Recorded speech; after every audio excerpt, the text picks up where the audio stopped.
Hello everyone, and thanks for joining School of the American Rifle. Today we have a barrel physical. This is a SOCOM 14.5 inch government contract barrel made by Mennie's Machine Company. Crack this open, it still has factory packaging on it.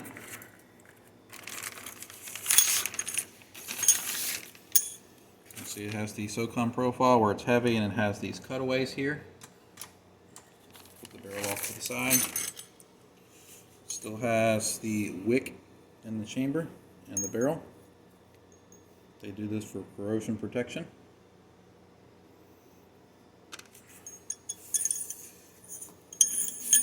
The E, the U, manufacturing date for 2017, and at the front we have 5.56 NATO 1 and 7, 2P 237 MP. There's an F mark front sight base. These are phosphate and chrome lined. Let me get the flashlight. You can see the chrome lining right there on the edge of the chamber.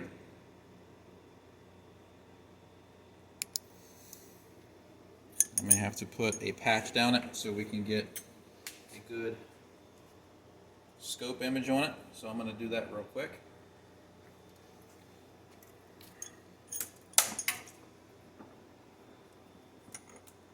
Grab a patch.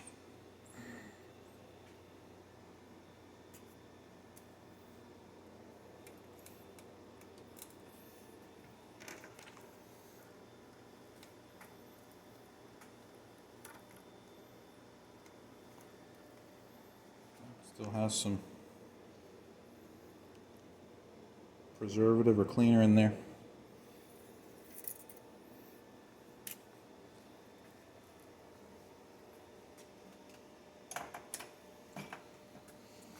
All right, let's get into it.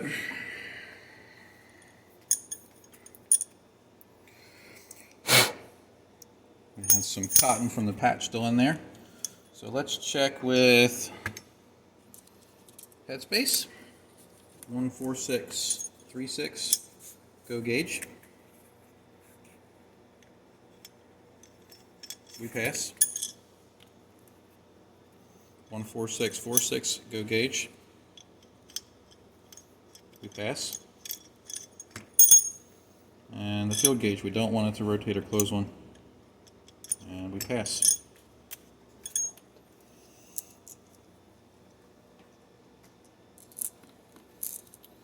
We're going to try with the barrel extension gauges to isolate this bolt. This particular bolt is a AO precision bolt. Alright, this is a go gauge. This eliminates the bolt from the equation and measures from the barrel extension to the datum line. It does rotate and pass. And this is the no-go. This can rotate and pass, it just means the chamber's cut a little bit long. And it does. So just because it closes on that no-go does not mean that it's unsafe, it just means that it has a slightly longer headspace spec. So if we were to go through headspace with gradient gauges, where they step up 0.001 each time, we're probably looking at a chamber that has a 1.4656 headspace spec, which is fine for a government contract barrel. So headspace is good. Let's check erosion.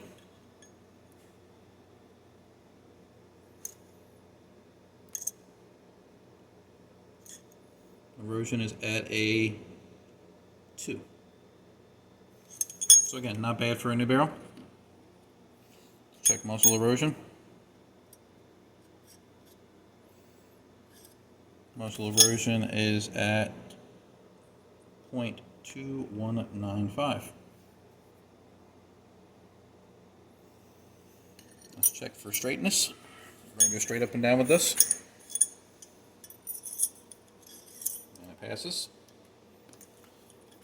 Now let's check our chamber to make sure that we have proper 5.56 throat. So this is a Michigan's 5.56 chamber gauge. I'm sorry, throat gauge, not chamber gauge. It only measures the throat, the portion in front. Put this in here. We're going to go straight up and down. Some pressure, and look, it comes right out.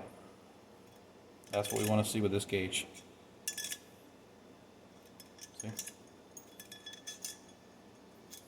So that's good.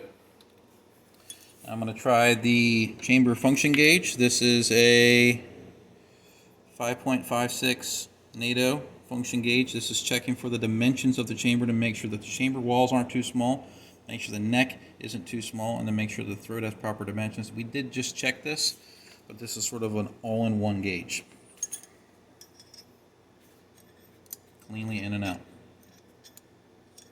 See, I can almost do it with one finger there like that. That's what we want to see. All right, next up we'll do our thread concentric gauge.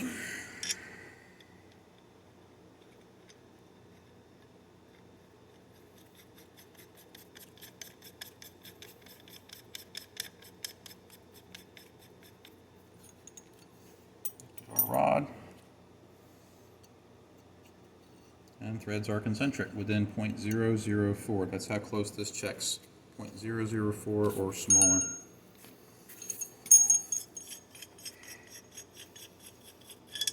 We're hitting all the check marks. All right, what I'm going to do is I'm going to do a Borescope inspection, and then we're going to mount this up to a BCM upper receiver. We're going to do that. Number one, we're going to check and see if the front sight base is clocked or canted using our Black Rifle Disease Engineering front sight base alignment gauge. I'm going to use a Colt carry handle with that gauge. It has to be used with a carry handle. An A1, A2, or a removable carry handle. I wouldn't trust any cheap carry handles. This is a Colt one.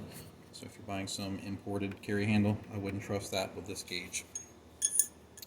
So let's go ahead and turn this around, get our Borescope fired up, and then we'll check for barrel extension clocking, and we'll check for front sight base alignment. All right, in we go. Let's see what we have.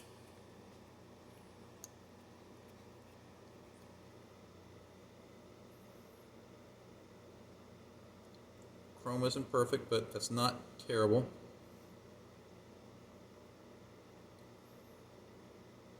Some copper transfer right there. We're getting a lot of reflection because of the chrome. Let me try to dim this down some. There we go. Overall, that's not bad. This is our throat. And sorry, that was our neck. This is our throat here. You can see where they test fired it. Right there is some etching from the gases. This is our throat area, and then there's where our rifling starts.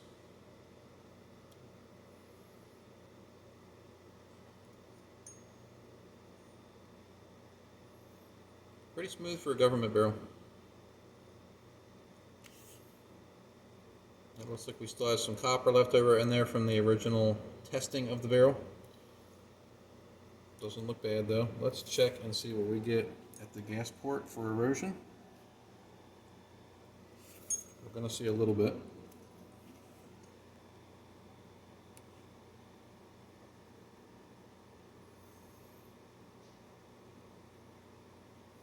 It does look a little odd there on the edge of that rifling.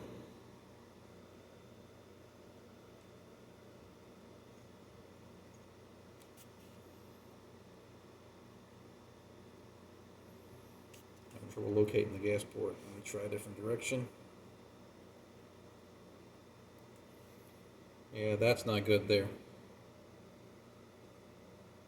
Look at that.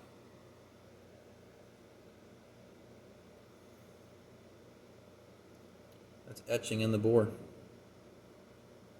Corrosion. Look at all of it. More pitting and corrosion. I'm going to check more of this barrel, see if we see more of it. There's some of it there. Look at that. That's not something that needs to be cleaned out. That's pitting. It goes below the surface. There's our gas port.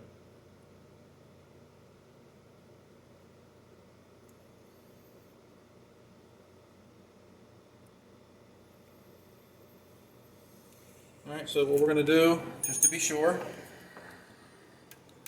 going to put a cleaning rod in it again, and I'm going to push a brush down it. I'm going to use a bronze brush. I normally don't use them. I'm just a patch and jag guy. Because the cleaners that I use generally don't require you to use bronze brushes. But I am going to put one on there. We're going to push it through. We're going to see if we can push any of this out to make sure that it is not some kind of fouling that's in there that just hardened up that looks like pitting. We're going to push it through several times.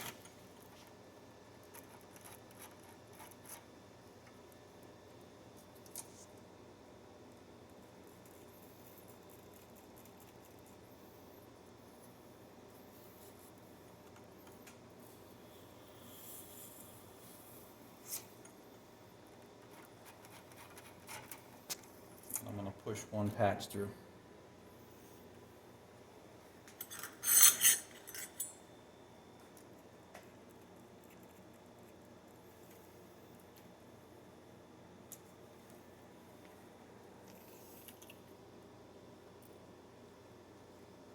Could be wrong by what I'm seeing, so that's why I want to get this nice and clean, make sure that I'm not seeing some kind of, that's pretty standard for a barrel that's been tested. I want to make sure that I'm not seeing something on the Borescope and interpreting it improperly.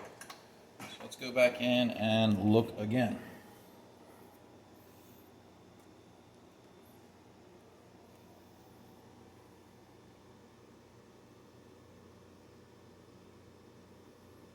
Nope, that stuff's still there.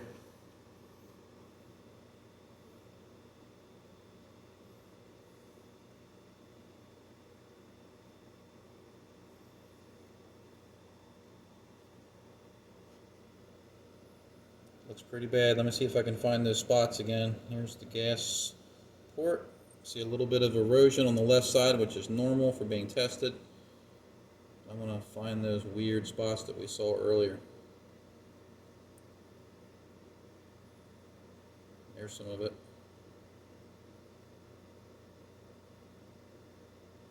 Yeah, that's definitely through the chrome and into the barrel. Look at it. Now, it doesn't mean that this barrel won't shoot to military accepted standard, but it may not shoot what most people on the commercial market are accustomed to.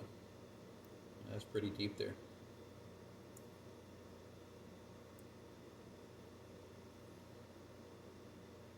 Yeah, this bore isn't looking great.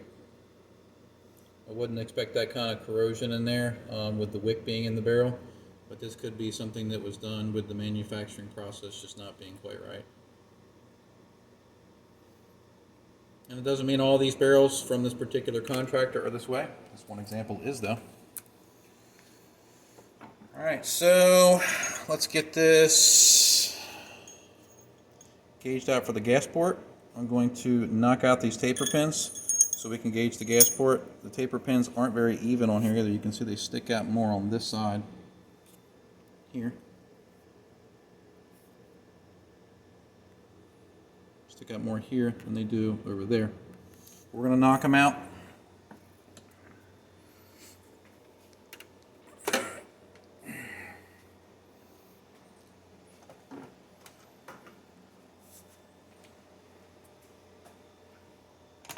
Knock out standard taper pins. You use a flat face punch. Put it on this edge here, not like this. Wow, one hit I knocked that out. Not even sure where that went. I'll find it in a little bit. I knocked it clearly out. Alright, next up. I knocked that one loose, so I'm going to have to hit it with another punch to knock it out. Maybe I can just push it. There it went.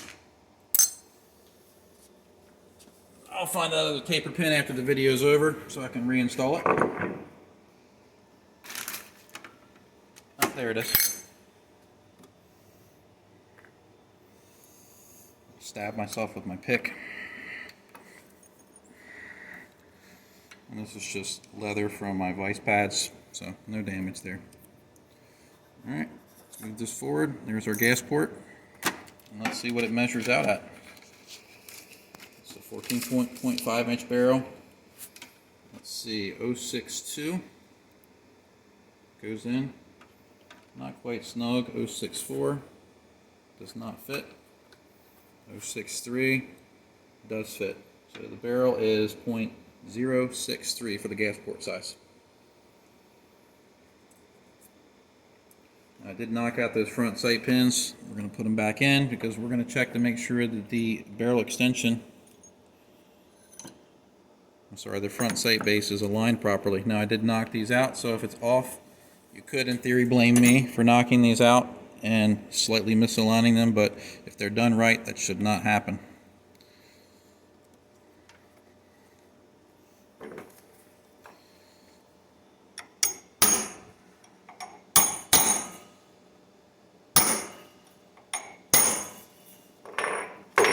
See, we don't have any damage there. Look, nice and clean. That's how those jobs should look. We'll switch over to the other side. You can see a little bit of an impact from the punch right there. I'm going to have to touch that up for the owner. But we are good. Alright, so let's get this into an upper and see if we have a clocked barrel extension or if the front sight base is clocked in any way. This is a BCM upper with a Colt carry handle. The BCM uppers are thermal fit, so I have to heat this up to get the barrel on. And it's still tight. Gonna have to take that off. Sorry for hitting the camera.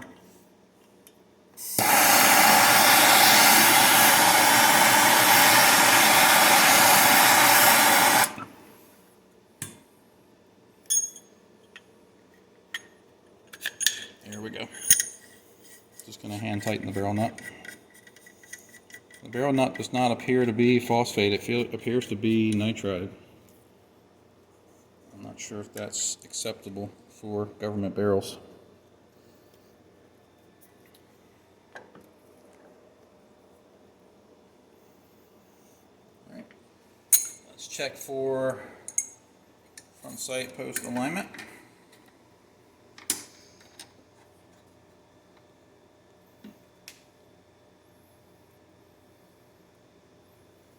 Have a little bit of play.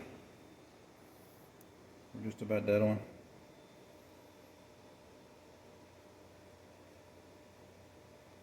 So the front sight base is aligned properly. I'll put this upside down and check to see if the barrel extension is clocked. We're going to use the Midwest, the URR, to do that. The barrel extension is not clocked.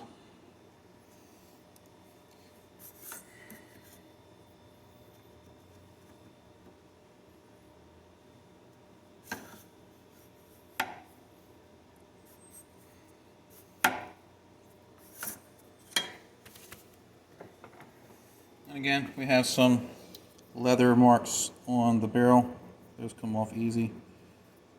I'll oil the barrel and those will come right off, so there's just not any kind of damage that we've imparted on the barrel. Like I said, I did make a small impact mark there with the punch. I wasn't expecting that pin to come out as easy as it did. I can touch that up without any problem. I will let the owner know that I scratched this barrel though. Prefer not to do that.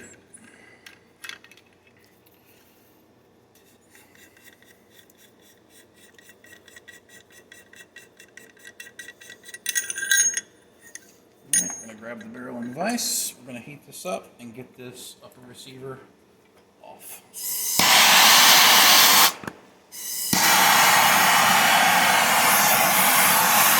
I'm using MAP gas because it works a little faster than propane torch.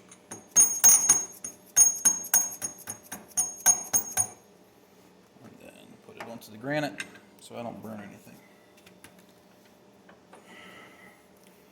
Alright, so Mennie Machine Company, overall gauging wise, it checks out good.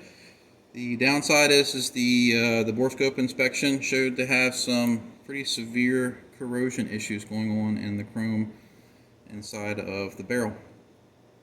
So, doesn't mean that every barrel that is made under this government contract looks like this inside, but if you have one, if you have a Borescope, go ahead and take a look. You can find some pretty affordable Borescopes on Amazon. It's not this one here. This is a Hawkeye. These are quite expensive, but you can get a borescope called Teslon on Amazon for about $50, and it does a fantastic job of looking at the bore itself for the price. It does not look up in the gas ports to see if things are aligned properly, but for just looking at the bore, the chamber itself, they work extremely well for the price. So if you don't have a borescope, check one of those out. I'm not selling them. I'm not endorsing them. I'm just saying that I've seen them in action, and they work really well for the price. Remember, this is an example of one. I hope you found this video educational, and thanks for watching.